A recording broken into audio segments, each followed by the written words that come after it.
Bonjour à toutes et bonjour à tous, vous êtes sur Studio Qualita. On vous donne la parole comme chaque semaine. Le principe de cette émission est très simple. Vous avez un sujet que vous voulez aborder avec nous, vous nous contactez et puis nous, on vous donne la parole sur Studio Qualita en toute liberté. Et aujourd'hui, nous allons le faire avec notre ami Félix. Félix Pérez, bonjour. Bonjour, merci pour votre émission. Félix, on va aujourd'hui aborder un sujet. Vous voulez rendre hommage à une personne que moi, personnellement, je ne connais pas et que je vais découvrir avec vous. De qui il s'agit? Alors, c'est une figure du monde de l'aéronautique et de l'espace qui est juif engagé et dont la femme était aussi une juive engagée. C'est plus ou moins l'un des trois pères de l'espace en France et en Europe. Alors, vous n'avez pas dit son nom? De Jacques Blamont. Jacques Blamont. Né Katz du nom de son papa. Qui est décédé à l'âge de 94 ans il y a 1 mois et demi et qui a reçu les hommages de toute la presse internationale, française, jusqu'à indienne, tous les journaux spécialisés, Le Monde, le Paris Match, etc., donc des hommages du monde entier. Donc Jacques Blamont est né au début du siècle dernier? C'est ça, il est né en 1926 et donc il avait 94 ans quand il est mort en 2020.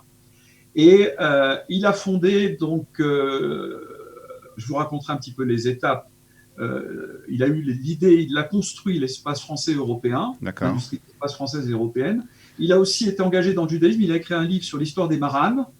Et son épouse, dont je parlerai à la fin, parce que c'est important de lui rendre hommage, a été fondatrice et a créé avec Michel Louis Lévy le cercle de généalogie juive, qui est un outil extrêmement important. Pour tous les travaux de généalogie juive, c'est fondamental, et pour encadrer tous les travaux de recherche et publier tous les travaux de recherche. D'accord. Voilà. Alors parlez-nous de Jacques Blamont, déjà un peu son parcours, comment il est arrivé donc à ce domaine de l'aéronautique. Alors, un petit mot sur son père quand même, parce que son père c'est intéressant, parce qu'il est né d'une famille illustre.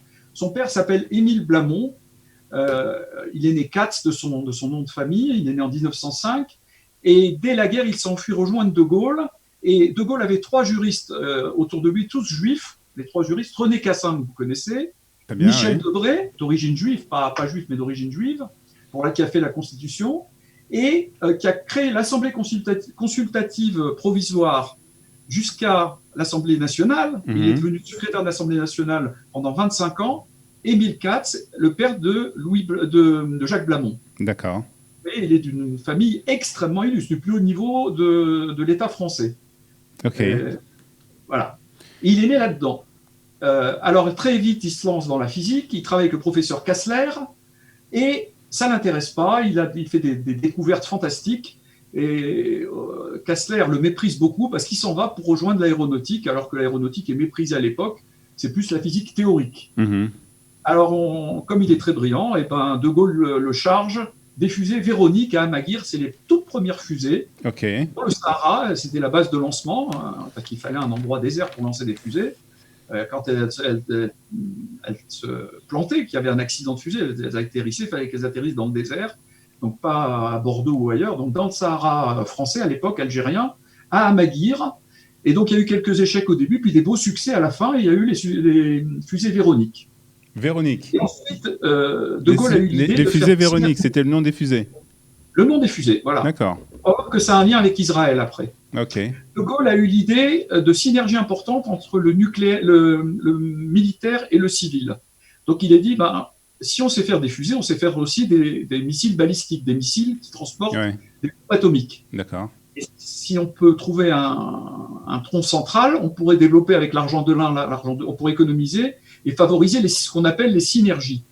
Donc il a lancé un organisme qui s'appelait la CEREP pour le militaire. Il lui a donné de moyens, et ces moyens ont servi énormément pour Blamont et ses équipes, parce que ça les a aidés, ça leur a donné de l'argent pour développer leur technologie civile. Et ils ont lancé avec ça les fusées Diamant, c'est les fusées de taille supérieure. Et Blamont était responsable de la fusée, plus du satellite, plus du pas de lancement, plus des relations avec le politique, plus des budgets, etc., etc. Et le responsable des fusées, c'est pour ça que je fais une petite parenthèse, c'était Charlie Attali, qui a réussi les fusées dont on a Diamant, déjà parlé sur cette antenne. Voilà, qui est parti ensuite, à la demande de Moshe Arens, développer les missiles nucléaires et civils Jericho pour Israël. Donc, voilà le lien. Et les D'accord. fusées Diamant ont été les ancêtres des fusées Ariane. Les fusées Ariane sont des vrais dérivés des fusées Diamant. Donc vraiment à l'initiative, le père des premières fusées en fait de l'aérospatiale de France. Voilà, et surtout du système. Alors quand il y a eu les fusées, il s'est dit bon, on pourrait mettre des satellites dessus. Tout le monde a rigolé, a dit satellites, la France n'a pas l'échelle de mettre un satellite. Regardez les difficultés qu'Israël a eues pour mettre un petit truc qui allait sur la Lune. Un satellite à l'époque, il y a 60 ans, vous imaginez, tout le monde s'est moqué de lui, il a dit si on va y arriver. Donc ils ont construit un satellite qui s'appelait Astérix, parce que c'était dans les années 60, donc c'était une idée un peu du village gaulois. Il a eu l'idée de ce satellite Astérix. Ce satellite est monté sur une fusée Diamant, et peu ou prou il a réussi, c'est-à-dire qu'il a été en orbite, et un petit peu comme la sonde israélienne, il a réussi sans réussir. Mais il a quand même réussi, il a été en orbite, mais sans émettre. Donc ça a quand même été compté comme une réussite. C'était la première tentative. Ouais, et ça a permis de développer l'industrie des satellites françaises. Donc c'était fantastique. Donc lui était chargé de l'ensemble et il a eu l'idée en plus du satellite. Vous voyez Après il s'est dit, bah voilà, s'il y a tout ça et qu'il y a la CEREB pour le militaire, peut-être qu'on pourrait créer une agence aussi importante pour l'espace. Et il a créé le CNES, le CNES national d'études spatiales. Quand on a fêté il y a 2 ans les 50 ans du CNES, il était vivant, il a été le centre, le cœur de ces célébrations.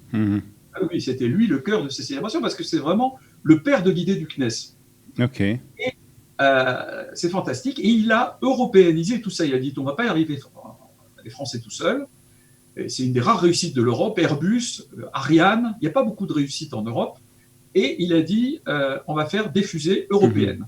Des fusées, on peut pas, Israël ne peut pas faire des fusées, il peut faire des missiles militaires, mais les pays qui font des fusées sont des gros pays. Qu'est-ce qu'il y a ? Il y a les États-Unis, la Chine, la Russie, l'Inde, c'est des gros pays. Alors l'Europe, oui. Alors l'Europe a pu faire des fusées comme Ariane. Il n'aurait pas pu aller très loin, il aurait pu faire des diamants, des petits diamants. Mais Ariane, des grosses fusées qui lancent des énormes satellites de 4 tonnes et maintenant de 6 tonnes ou de 8 tonnes, ou des constellations de 60 mini-satellites pour Internet, il faut qu'il y en ait un peu partout autour. Il fallait européaniser tout ça. Donc il a été le père, pas tout seul, de l'Agence spatiale européenne. Alors, ça a été... alors, je vais peut-être essayer de passer une slide avec les nouvelles technologies. On va essayer.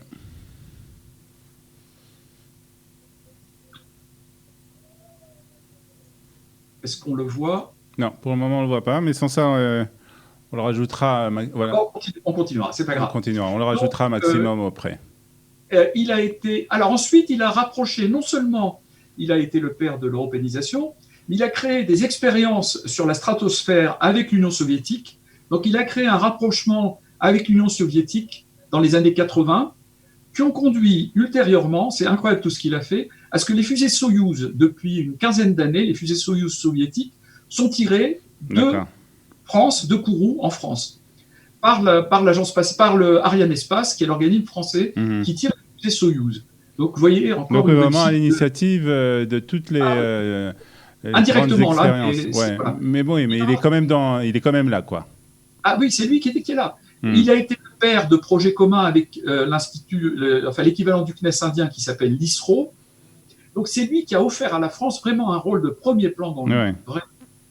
En plus, il a fait des découvertes en physique, etc. Alors maintenant, son rapport avec le judaïsme. Vous voulez parler d'autre chose ? Avant, c'est le père de Kourou. De Kourou en Guyane. C'est fantastique. C'est lui alors c'est vraiment le père parce qu'il a fait des dizaines de voyages. Il a monté de zéro. Il n'y avait rien à Kourou. Alors, pourquoi Kourou ? D'abord, pour tirer, il faut 2 choses. Il faut que la fusée, si elle retombe avec un accident, elle retombe dans la mer. Alors ça, Cap Canaveral en Floride, pour les Américains, c'est très bien. Mais il faut une deuxième chose, et ça, Cap Canaveral ne l'a pas, il faut bénéficier de l'effet de fronde. Vous voyez, comme une fronde.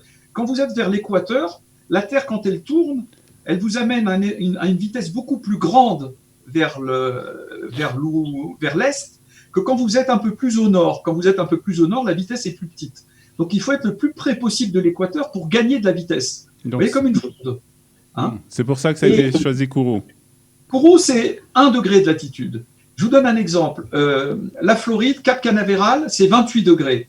Et Palmarim, la base de lancement israélienne, c'est 30 ou 32 degrés. C'est pas loin de la Floride. Paris, c'est 42. Et on est très loin déjà à Paris. Donc il y avait un certain avantage à faire cette... voilà. Le problème, c'est qu'il n'y avait rien. Il fallait avoir une mission. Alors ensuite, il a dit Cayenne, non, parce qu'il y a la ville à Cayenne, on ne va pas aller à Cayenne, on va aller à Kourou, dans le désert. D'accord. Et de zéro, il a été là-bas, il a tout construit, l'infrastructure, etc. Très bien. Et maintenant, on lance une dizaine de fusées par an, et plus de 100 satellites par an du monde entier, de plus de 100 pays du monde. D'accord, voilà. Très bien. Alors ça, c'est pour tout le côté, on va dire, aérospatial. Alors le côté juif. Donc, vous avez du côté juif. Donc, alors lui-même, il a fait, d'abord, il a beaucoup assisté son épouse, mais il a écrit un livre qui s'appelle Le Lion et le Moucheron, qui lui ont pris beaucoup d'années de travail sur l'histoire des maranes. D'accord. Je crois qu'il n'y a aucun livre de ce niveau. Il s'est extrêmement vendu. Il nous a fait 2 conférences. J'avais organisé 2 conférences à Paris où il avait donné des conférences. C'était extrêmement intéressant comme livre. Je vous le recommande. Le Lion et le Moucheron. Il se commente chez Vice Versa notamment. Et pourquoi il s'est intéressé donc à l'histoire des maranes? Parce que son père, quand même, et lui-même étaient des juifs non pratiquants. Ils ont changé de nom à cause de la guerre, etc. Donc c'était quelque chose qui a interpellé. Sa femme a travaillé sur la généalogie. Dans la généalogie, on arrive très vite sur les maranes. D'accord. Très vite. Très vite.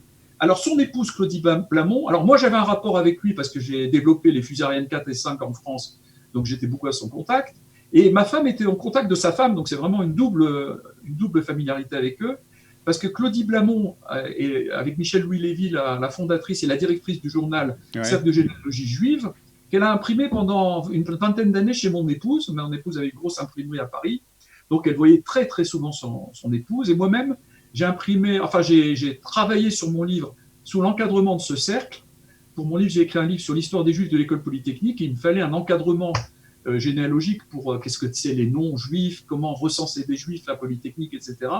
Et ils m'ont beaucoup aidé, j'avoue, et j'ai présenté mes travaux à travers eux, les premières présentations c'était à travers eux. C'est un sac fondamental pour de la recherche de généalogie, fondamental, voilà. Et c'est son épouse, donc voilà, c'est un couple mythique et à qui j'ai rendu hommage. Il y a pas mal de médias juifs qui lui ont rendu hommage, le consistoire, etc. Je suis content que Calitas se joigne à... Voilà, c'était aussi... on va vous remercier, Félix, de nous avoir d'abord fait découvrir ce personnage qui a fait beaucoup de choses, qui semblait fort intéressant. Je suis sûr que de le connaître, ça devait vous apporter beaucoup de choses. Et puis, on va vous remercier aussi d'avoir... de connaître ces gens-là. Moi, j'ai une génération de gens...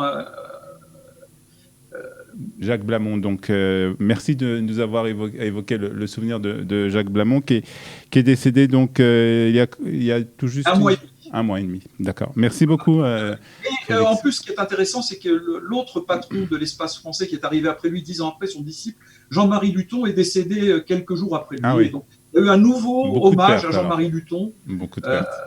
Merci. Voilà. Merci en tout cas de nous avoir parlé de Jacques Blamont aujourd'hui sur Studio Kalita. Je suis content qu'elle revienne. Je pense qu'il y a beaucoup d'auditeurs qui me demandaient où elle en est au VDP. On est revenu. Un élite qui sait. Voilà, on est revenu. À vous. Merci beaucoup. Merci Félix, merci de nous avoir suivis. Alors si vous aussi vous voulez évoquer un sujet, peut-être aussi comme l'a fait Félix maintenant, rendre hommage à quelqu'un, c'est la place de cette émission. On vous donne la parole sur Studio Kalita. C'est tous les mercredis et on va vous remercier donc d'être fidèle à cette émission. Merci de nous avoir suivis. À très bientôt. À très bientôt sur Studio Kalita. Vous souhaitez vous exprimer sur un sujet qui vous tient à cœur? Studio Kalita vous donne la parole. Tous les mercredis, Olivier Granillic vous ouvre les portes de Studio Kalita pour une émission en toute liberté. On vous donne la parole, c'est tous les mercredis sur Studio Kalita.